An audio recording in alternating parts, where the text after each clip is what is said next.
So, I was like, nice calm weekend. You know what I'm saying? I was gonna write some scripts for some stuff I wanted to do next week because I was tired of doing the news videos.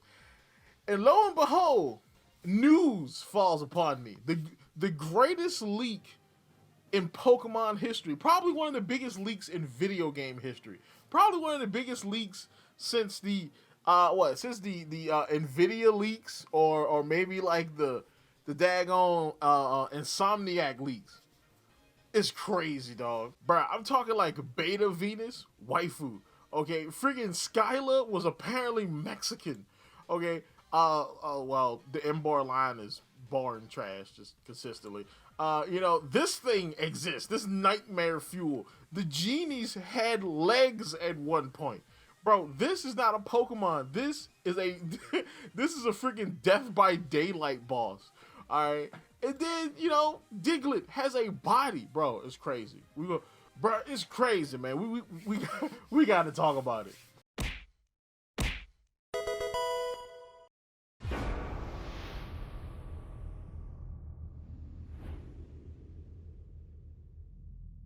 What is up, YouTube? My name is Mario, aka the Loot Box Hero. Check out my second channel, because the second channel is popping, aka the Real Super Mario here, and we're gonna bring you another Pokemon video. All right, and so apparently the biggest Pokemon leak in history has happened. Game Freak has been compromised. A terabyte of data has been stolen. To be honest, this entire thing reeks of failed like ransom. You know what I'm saying? I feel like they stole this information and then tried to ransom it to Game Freak. And Game Freak told them to piss off, so they just released it. And there's a lot here, okay? Most of the information is like stuff from past games, like hidden lore from like generation, 2, 3, 4, 5. I believe 6 and 7 are also there, but they haven't gotten through that because they're only like half a terabyte in. There's 500 gigabytes more data left for them to mine. Apparently, source codes are in here. The source codes for Black and White 2 is in here. The source codes for I believe X and Y are also in here. The source code for Legends ZA is here. Bruh, it's insanity, bro. So we're gonna break it all down. Of course, you want to continue getting videos like this from me. Like, comment, subscribe, hit the bell, and do all the good stuff that YouTube requires you to continue getting videos from me. Follow me at twitter.com/RSMario128. Like my video tweet, share my video tweet, and I'll shout you out at this portion of the video. All right, so starting off, I'm just gonna really do the pertinent stuff. I'm not gonna go super in depth because we're gonna be covering this for probably weeks. We're gonna cover this for a while. But we're going to start off with the important stuff, like the new games. So, the first off is Project Synapse. So, Project Synapse is a new game developed in collaboration with Game Freak and Ilka. It's a multiplayer, battle-focused game, and Central has some leaked files, but those files actually turned out to be for a different project from Ilka, so it wasn't Synapse at all. And the thing I said on Twitter was Synapse sounds a lot like two projects I had talked about before. One of them being those Pokemon patents that Game Freak patented, I believe earlier this year or maybe late last year, where they were patenting like this stuff for like a perpetual Pokemon game that will like continue to evolve and change over time, like AKA a Pokemon games as a service type of game. Which, to be honest, if they play their cards right, could be like $1 billion idea. I'm gonna be honest with you, all right?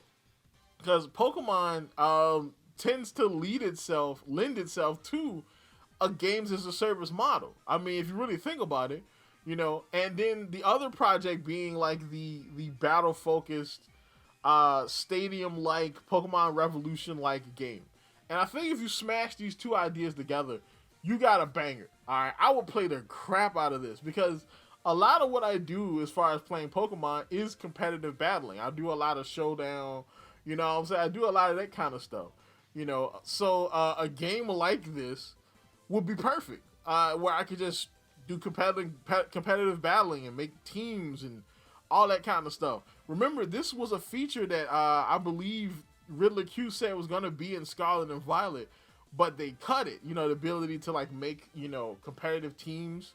So you know, like a Poke hack or whatever they called it. Like maybe they're gonna spin that off into its own game idea. So the next thing is the Switch 2. We got Switch 2 and Generation 10 stuff before we got Legends ZA stuff. So Game Freak's Giga Leak confirms Ounce is the code name for Switch 2, which I have a weird, I think, didn't Midori kind of already leak this, if I'm not mistaken? I feel like this was a Midori tweet at one point. I feel like I covered this from him, you know. And he said Pokemon Gaia, aka Generation 10, is being developed for Ounce. So, of course, Generation 10 is Gaia, and a lot of people are saying that this is going to be like a Pokemon MMO, or this is going to be like the Pokemon world, like, you know, the entire world in a Pokemon game, which sounds amazing. And then I think about, like, this is Game Freak. Like, bruh, that gent, you know, if they did something like Elder Scrolls Online does, where they release the world and then they flesh out the different portions of the world with expansions, that would be pretty cool. But I don't think Game Freak's gonna release Gen 10 and then release 9 DLC packs for it. Like, that sounds crazy, bro. I'm just gonna be honest with you. So then more Generation 10 information. It said Pokemon codename Gaia has 2 versions, version K and version N. So, you know, version no and version no. You know what I'm saying? So of course there are gonna be 2 versions. Like, I mean, the 2 versions thing has worked wonders for Pokemon.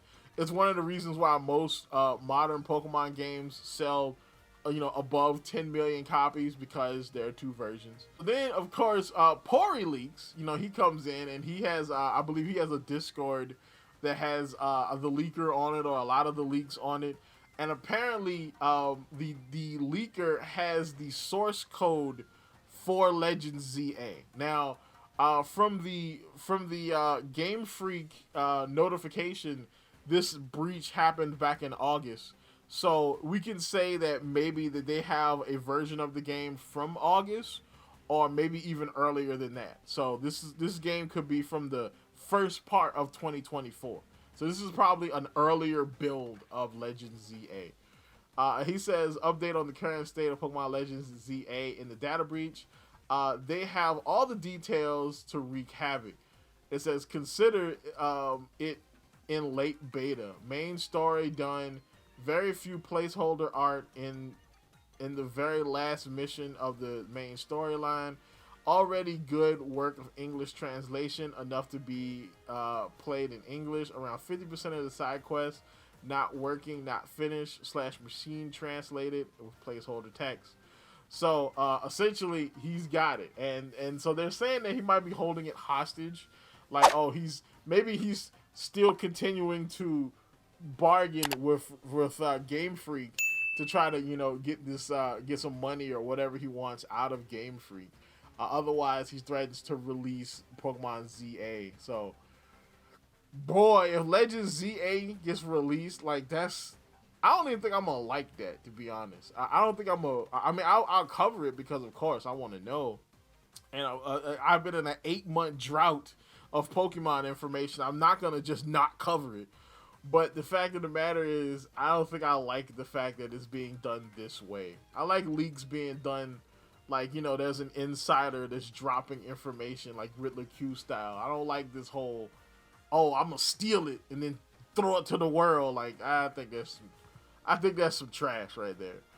But even worse though, apparently, now again, take this with a grain of salt, but apparently he also has source code for Generation 10. He says he has both Gaia and Ikaku source code. Now, I'm gonna call cap on this because, like, more than likely Gaia is not coming out until like 2026. So what kind of source code does he have for Generation 10? Alright, and is it even remotely playable? Like, you know what I'm saying? Like, that's the thing. Alright, this game is 2 years away, okay, at the least. All right, at the least 2 years away. How does he have source code for it? I'm just gonna be honest. All right, and again, this could be like the Insomniac leak where people got Wolverine like super early, and they got like source code and like videos and trailers and like character stuff. Like it could be something like that. But again, I think it's with Game Freak. This is like probably super early. Like Riddler Q just started leaking about Generation 10. So how much could possibly be done for him to actually be able to release? But he apparently has something from Gaia, so that's a thing that's happening now. So then back over to Central Pokemon Leaks. He says, interesting info on Gaia Generation 10. This is from a meeting between Game Freak and the anime staff. They are talking about how the current anime has little synergy with Titan. Instead, is heading into a Gaia-like direction. No idea what that means for Gaia, honestly. It's up for interpretation. They talk about how the current anime is similar atmosphere to Gaia, possibly due to developing the game alongside it. So, I actually talked about this a while ago when the shiny Zygarde 50% formed, like the Zygarde dog, like when that came out, I said that it seems like they're trying to synergize the game with the anime, or the anime with the game, which I think can be a really good thing, because you'd be surprised how many people still care about the Pokemon anime. Like, I haven't watched Pokemon anime in a long time, mainly because like I just kind of fell off in Generation 5. After Ash beat Paul, I was like, okay, I think I'm good here. You know what I'm saying? But a lot of people still watch the anime, the Pokemon anime. Like it trends every week, just about when the show drops, it trends.